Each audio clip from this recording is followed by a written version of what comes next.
Hello everyone, today we will do chapter number 2 of class 9th Beehive book, The Sound of Music। आप सोचोगे इस chapter का नाम sound of music ही क्यों रखा, क्यों कोई और नहीं रखा। इसके अंदर ना मतलब दो पार्ट्स हैं इस चैप्टर के, दो अलग अलग पीपल के बारे में। मतलब इट इज़ वेरी मतलब इंस्पायरिंग स्टोरी, ठीक है, of Evelyn ग्लैनी and Bismillah Khan. मतलब एवलिन ग्लैनी का तो कुछ ज़्यादा ही था कि वो सुन नहीं सकती थी, फिर भी वो म्यूज़िक के इंस्ट्रूमेंट इतना मतलब अच्छे से प्ले करती थी ना, मतलब वो इतना अच्छे से बोल भी पा रही थी, मतलब बिना कुछ सुने। मान लो उसने जोक सुनाया तो वो हंस पड़ती अपने आप, हालांकि वो सुन नहीं सकती थी। इमेजिन। तो ये बहुत ज़्यादा इंस्पायरिंग स्टोरीज़ हैं, इसलिए इसका नाम मतलब साउंड ऑफ म्यूज़िक रखा है, क्योंकि दोनों ही म्यूज़िक में मतलब उनका करियर था। ठीक है, तो सबसे पहले एवलिन ग्लैनी की बात करते हैं। एवलिन ग्लैनी मतलब कहूँ तो एक छोटी सी लड़की थी जिसकी काफ़ी ज़्यादा छोटी उम्र में उसकी हियरिंग एबिलिटी चली गई थी। मतलब एटलीस्ट उसने मतलब कहूँ तो 11 साल तक उसने मतलब सुनी थी ऐसी चीज़ें जैसे मैं बोल रही हूँ, वो सुन सकती थी 11 साल तक। धीरे धीरे उसके मतलब ना जो हमारी कान से लेके हमारे दिमाग में जो सिग्नल्स पहुँचाती वो नर्व, ठीक है, वो डैमेज हो चुकी थी। अब उसका कोई सॉल्यूशन भी नहीं था कि वो ठीक हो पाए। बस वो जो होते हैं ना कान में लगाने वाले छोटे से जिसके कारण वो सुन पाते, सिर्फ उससे। लेकिन एवलिन क्लेनी चाहती थी कि वो दूसरे लोगों की तरह ही सुन सके, किसी भी चीज़ को स्पष्ट सुन सके बिना किसी भी डिवाइस के यूज़ से। वो एक नॉर्मल ज़िंदगी जीना चाहती थी जैसे कि हम जीते हैं। हम सुन सकते हैं, देख सकते हैं, बोल भी सकते हैं। मतलब हमारे अंदर कोई ऐसी मतलब चीज़ नहीं है जो कहूँ तो यूनिक हो, अलग हो सबसे। ठीक है, मतलब हम कोई और नहीं है, हम सबके जैसे ही हैं। वो भी वैसी लाइफ जीना चाहती थी कि वो अच्छे से सुन सके, सुन तो ना सके लेकिन वो एटलीस्ट फील कर सके। लेकिन गॉड ने भले ही उसकी हियरिंग एबिलिटी ले ली थी, लेकिन उसको एक ज़रूर चीज़ उन्होंने दी थी। एज ए मतलब कहूँ तो उसको एक समझ लीजिए कि उसको एक जैसे कि उसकी हियरिंग एबिलिटी ले ली भगवान ने, लेकिन उसको एक ऐसा सेंस दिया जिसके कारण वो सब कुछ फील कर सकती थी। वो थी वाइब्रेशन, जो वो उसके अपनी स्किन से फील कर सकती थी। लाइक दिस, वो अगर कोई एक इसके अंदर बताया कि वो एक जाइलोफोन प्ले कर रही थी और वो अपनी फिंगर टिप से उसको फील कर सकती थी, फिंगर टिप से उसकी आवाज़ को। पैर, वो नंगे पैर मतलब जब भी कुछ प्ले करती थी हमेशा नंगे पैर जाती ताकि वो अपने पैरों से अच्छे से फील कर पाए कि वो क्या बजा रही है। इमेजिन उसकी लाइफ कितनी ज़्यादा डिफ़िकल्ट रही होगी। अभी तो हमने इतना ही पढ़ा है, बाकी इसकी स्टोरी काफ़ी ज़्यादा इंस्पायरिंग है, बहुत ज़्यादा। मतलब ऐसे कि कोई ऐसा भी कर सकता, इतनी ज़्यादा इंस्पायरिंग स्टोरी है ना ये, मैं आपको क्या बताऊँ। तो सबसे पहले मैंने बिफोर यू रीड तो आपको अच्छे से यही एक्सप्लेन करके दिखा दिया है। ठीक है, तो हम एक बार बिफोर यू रीड थोड़ा सा रीड कर देते हैं। God may have taken her hearing but he was given her back something extraordinary. What we hear, she feels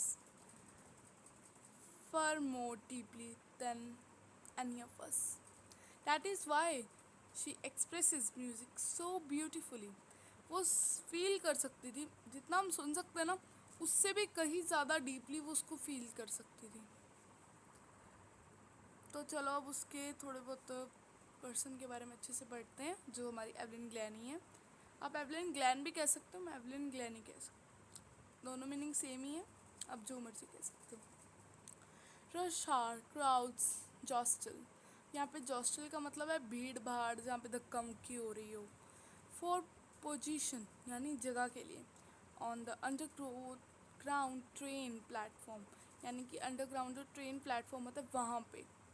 A slight girl looking younger than her 17 years, वो 17 साल की थी एक लड़की, लेकिन वो उससे काफ़ी ज़्यादा मतलब यंग लग रही थी। स्मॉल, पतली सी, सुंदर सी, 17 से काफ़ी ज़्यादा यंग।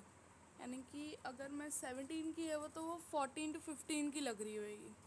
एज मतलब अप्रॉक्स करके कहा जाए तो जिस हिसाब से वो लग रही थी। वॉज नर्वस, काफ़ी ज़्यादा मतलब नर्वस थी वो, yet excited as she felt the vibration of the approaching train. वो फील कर रही थी वाइब्रेशन, जो ट्रेन आ रही थी उसकी। It was her first day at the prestigious royal academy of music in London. ठीक है, तो उसका फर्स्ट डे था prestigious royal academy of London, काफ़ी ज़्यादा बड़ी म्यूज़िक अकेडमी है ये। daunting enough for any teenager fresh from a Scottish farm.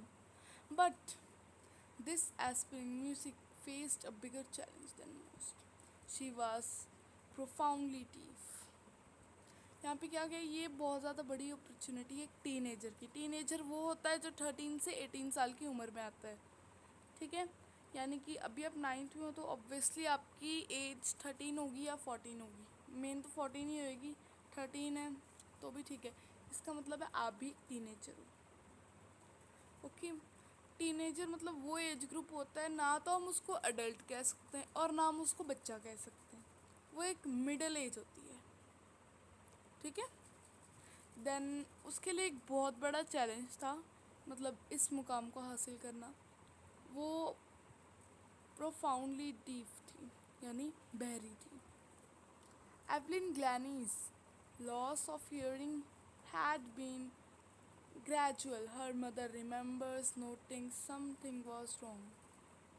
When the 8-year-old Evelyn was waiting to play the piano, they called her name and she didn't move. I suddenly realized she hadn't heard say Isabel Glenn. अब उसकी मम्मा starting से उसको notice कर रहे थे कि ये सुन नहीं सकती। हालांकि वो पहले सुन सकती थी, मतलब बीच में वो सुनना उसका बंद होगा। एक बार ना उसको मतलब पियानो का उसका कोई था कॉन्सर्ट, तो वहाँ पे उसका नाम अनाउंस किया गया टू प्ले पियानो, लेकिन वो आई नहीं। फिर उसकी मम्मा को लगा, मुझे लग रहा है ये सुन नहीं सकती। उसकी मम्मा का नाम था, one word question, point to be noted, Isabel Glennie. For a quite while Evelyn managed to counsel her growing deafness from friends and teachers, but by the time she was 11, her marks had deteriorated, and her headmistress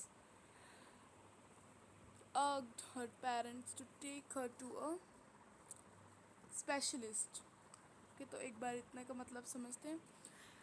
देखो वो ना, देखो 8 से जब वो 8 साल की थी तब से उसकी डिफनेस होनी स्टार्ट हुई, तब से उसकी नर्व जो है वो डैमेज होनी स्टार्ट हुई थी। ठीक है, वो धीरे धीरे धीरे धीरे 11 तक पूरी डैमेज हो चुकी थी। मतलब बिहेव कर रही थी कि वो सुन सकती है सब कुछ, लेकिन एट ए टाइम जब उसके मार्क्स काफ़ी ज़्यादा कम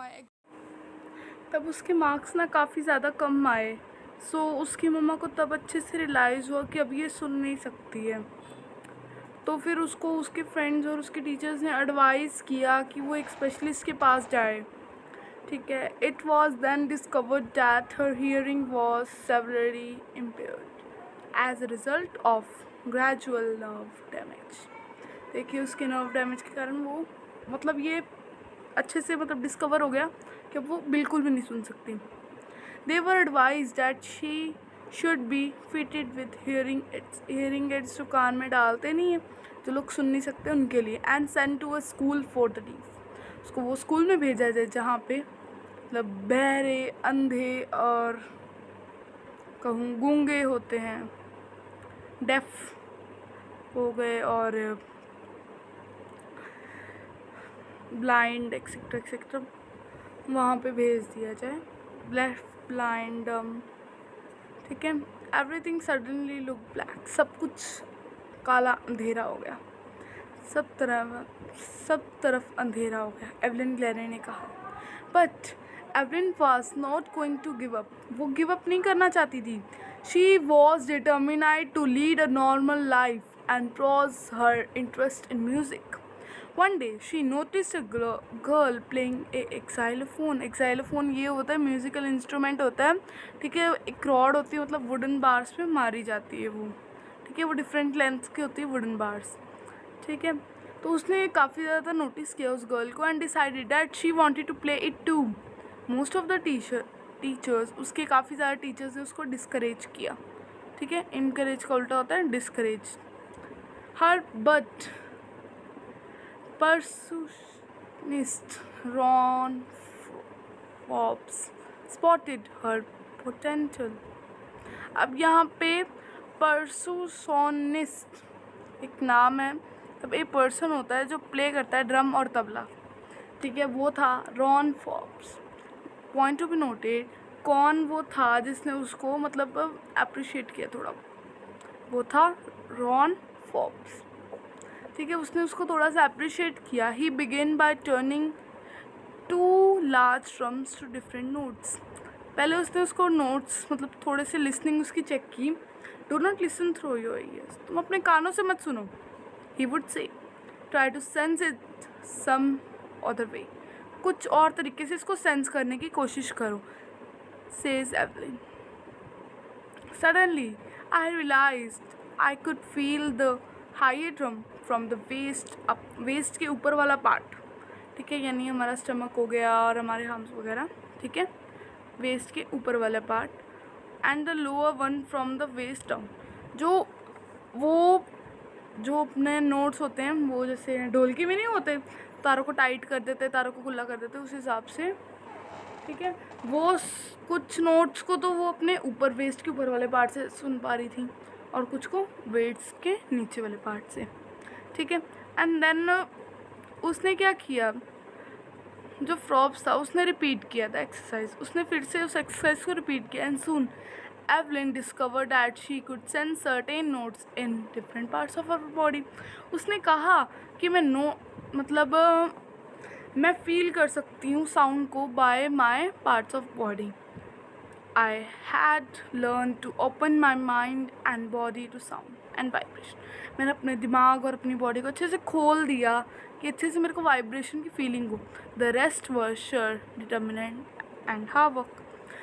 उसने काफ़ी ज़्यादा हार्ड वर्क किया तो फिर वो अच्छे से अच्छे से वो उसको आइडेंटिफाई करने लग गई साउंड्स को, ठीक है। अच्छे से वाइब्रेशन को फील करने लग गई, ठीक है। तो एक बार तो इतना ही करते हैं, ठीक है। अगर और ज़्यादा करवाया तो आप ऊपर वाला जो MCQ बेस्ड मैंने 2-3 बताए थे वो आप बीच में भूल जाओगे। So please subscribe my channel. Bye bye for now. और हाँ, अगर आपको मेरे लेटेस्ट अपडेट लेने हैं ना तो बेल आइकन को तो ज़रूर ही दबा देना। Okay bye.